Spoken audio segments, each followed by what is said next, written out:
整个国家人口不足1000人，国土面积不及上海迪士尼乐园。你知道作为这个世界上最小的主权国家，梵蒂冈是如何诞生，又经历过怎样波澜壮阔的历史吗？尽管梵蒂冈在版图上微弱针尖，仅占地 0.44平方公里，犹如意大利身上的一个毛孔，但若论其承载的宗教意义、历史深度与文化影响，梵蒂冈却是一个名副其实的大国。要知道，无论是作为天主教的中心，还是一个政治实体，梵蒂冈的历史其实已经有上千年了。这意味着它的历史比当今世界上绝大多数国家的历史都要悠久而深厚。梵蒂冈一词作为地名使用，最早可以追溯到古罗马时期，它源于拉丁语 Agere Vaticanos， 意为占卜之地。在当时，它被古罗马人指代台伯河西岸，从梵蒂冈山到贾尼科洛山，这一片归属于伊特鲁里亚人的势力范围。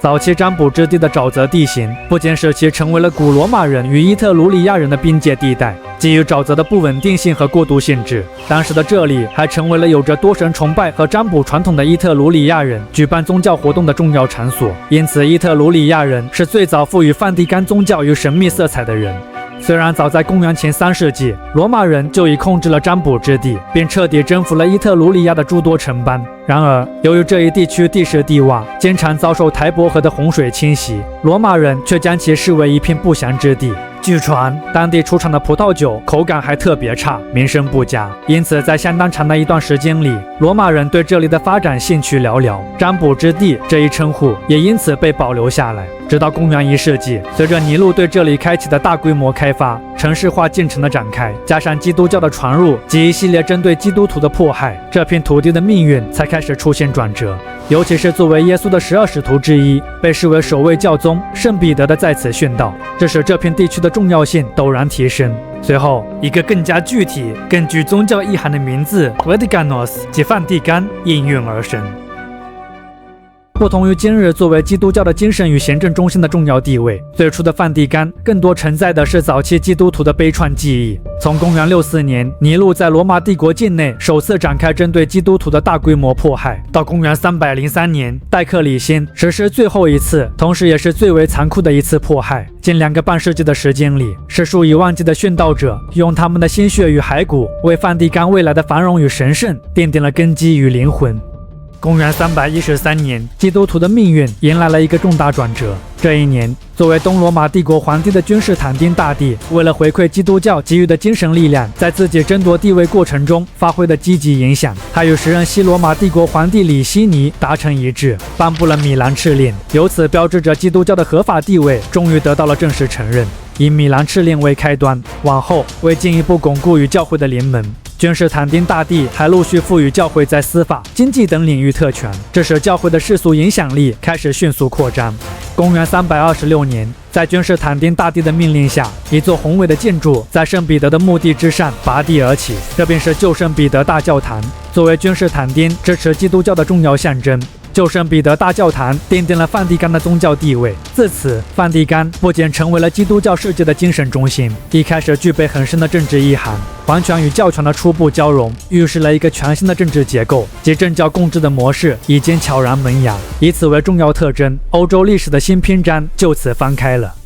公元452年，以有着大帝之称的教宗利奥一世，在西罗马帝国风雨飘摇之际，独立行使外交权，并成功劝退匈奴王阿提拉，守护住罗马为重要标志。此后，被视为罗马实际守护者的教宗，伴随西罗马帝国权威的衰退，开始越来越多的参与进政治事务当中，而政治权力日益增加，显然为教宗之后彻底脱离对世俗君主的依附，崛起为一个独立政治实体的领袖奠定了重要基础。公元751年，借由西罗马帝国灭亡以后，意大利局势的失控，面对强势的伦巴第人对教会领地构成的持续威胁，而东罗马帝国又因圣像破坏运动与罗马教会的关系渐行渐远。无奈之下，时任教宗扎加利亚只能向当时欧洲的另外一个基督教强权法兰克王国发起求助。而此时，作为法兰克王国实际掌控者的公乡批评三世，恰巧也非常需要得到教宗的支持，于是两人一拍即合，前者以答应出兵守护教会领地为条件，后者以为批评三世加冕登基为回报，完成了这笔历史性的交易。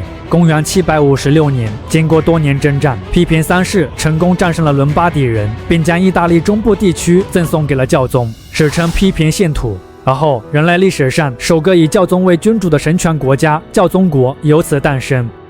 从公元756年建立，以罗马为首都的教宗国，国祚超1000年。在这1000年的历史中，教宗国给欧洲历史，甚至是世界历史都留下了非常深远的影响。尤其是借由公元800年兼时任教宗梁三世为查理曼大帝加冕礼而确立起来的加冕传统。此后，名义地位凌驾于世俗君主之上的教宗，以革除教籍为武器，开始直接干涉整个基督教世界的世俗事务，亦为中世纪复杂的王权与教权之争埋下了深刻的伏笔。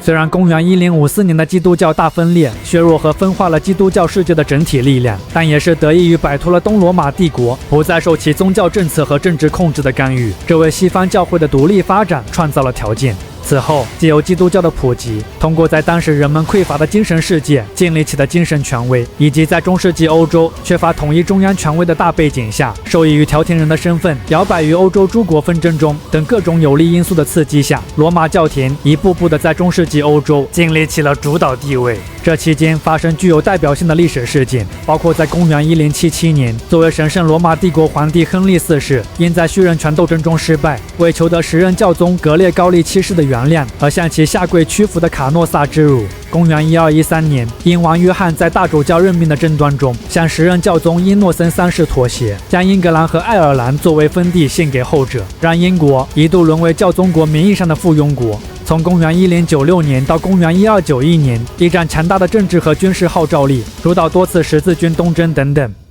然而，中世纪强势的罗马教廷虽然我们见识到了一个有着超然地位教宗的可怕统治力，但也是基于在世俗领域的过度扩张。在进入14世纪以后，以公元1309年的阿维尼翁之囚，也就是教宗在与法王的权力博弈中失败，致使圣座从罗马迁移至法国阿维尼翁，教权开始明显受制于世俗权力，其独立性遭到严重削弱为开端。往后，藉由教会内部的腐败与权力斗争，以及民族国家逐渐崛起、人文主义和世俗化的浪潮推动下，教宗国的权威与影响力开启了长达数个世纪的衰败之路。公元1378年，在世俗权力的干涉中，教宗国因内斗失去凝聚力，天主教大分裂。这一分裂不仅剧烈动摇了教皇的权威，更使其神圣形象蒙上阴影，预示了天主教霸权的初次裂痕。公元1494年至1559年，欧洲列强为争夺经文艺复兴洗礼而愈发繁荣的意大利半岛，掀起长达半个多世纪的意大利战争。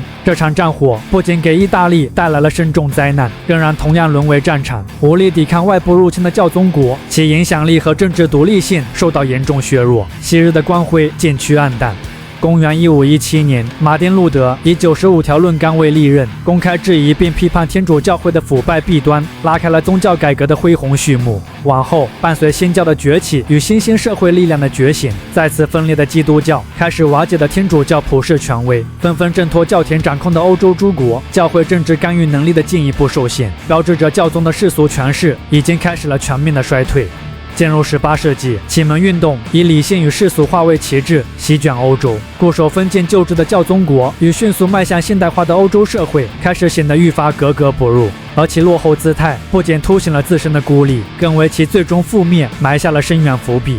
1870年，已在意大利的统一战争中，教宗国首都被意大利王国攻占，时任教宗庇护9世退守梵蒂冈，自称梵蒂冈之囚为标志。历史必然的趋势下，神权国家最终还是让位于了现代民族国家。虽然当时的意大利王国完全有能力彻底消灭已经名存实亡的教宗国，但碍于梵蒂冈和教宗承载了1000年宗教传统，教宗作为数亿人的精神领袖，以及欧洲天主教国家对教宗的保护传统等方面的顾虑，担心强硬手段会招来不可预测的反弹的意大利政府，随后对梵蒂冈采取了一种相对克制的手段，寄希望于教皇保证法，以试图与罗马教廷达成和解。不过，由于时任教宗庇护9世认为该法剥夺了其主要权利，拒绝该法案，罗马问题随后便被搁置了下来，由此造成了长达半个多世纪圣座与意大利政府之间的对峙。在进入20世纪以后，由于意识到与意大利的长期敌视和抵制已没有实际意义，更不可能达成复国的目的，而意大利方面，法西斯政府此时恰巧也需要改善与教廷关系来增强其合法性。于是，在1929年，在各种政治需要的撮合下，双方达成了和解，签署了拉特兰条约。随后，世界最小的主权国家梵蒂冈城国由此诞生。时至今日，梵蒂冈在世俗的影响力虽远不及往昔，但在精神领域，作为全球天主教的心脏，它依然无可替代。而回望梵蒂冈上千年的历史，从一个被罗马人视为不祥之地的角落，到崛起为中世纪最具权势的神权国家，再到最后以独特的方式退缩回台伯河西岸，蜕变为一个信仰的象征。梵蒂冈的千年浮沉不仅是欧洲历史的一个缩影，它更如同一行行脚印，映照着人类文明从蒙昧旧时代迈向理性与科学新纪元的艰难跋涉。或许这个世界上任何一个国家其存在价值与历史影响，并不是由领土面积、国家实力等某些单一的维度去评判的，而在于它曾以怎样的方式镌刻历史、辉映文明。